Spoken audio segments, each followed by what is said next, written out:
देखिए, ओवैसी की राजनीति पूरी तरह से भारतीय जनता पार्टी को मदद करने वाली रही है।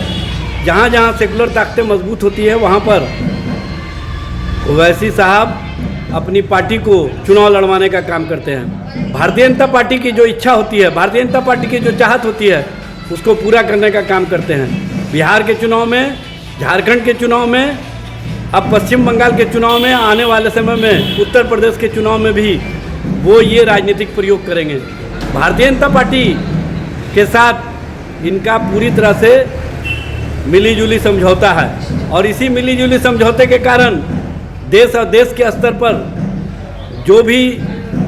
ओवैसी की पार्टी चुनाव लड़ती है वो कहीं ना कहीं भारतीय जनता पार्टी के इशारे पर लड़ती है, जबकि ये अपने गिर जिला तेलंगाना में सिर्फ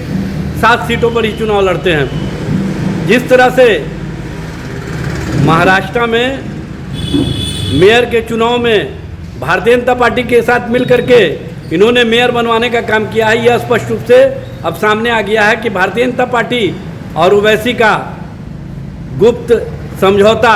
अब पूरी तरह से सामने आ गया है। अब पूरी तरह से राजनीतिक रूप से भारतीय जनता पार्टी जो इनका इस्तेमाल करती रही है वो अब जनता और जनता के बीच में पब्लिक डोमेन में सामने आ चुका है। इसलिए ओवैसी साहब जो राजनीति कर रहे हैं उस राजनीति को देश की सेकुलर पार्टियां पहले से ही समझ रही थी और अब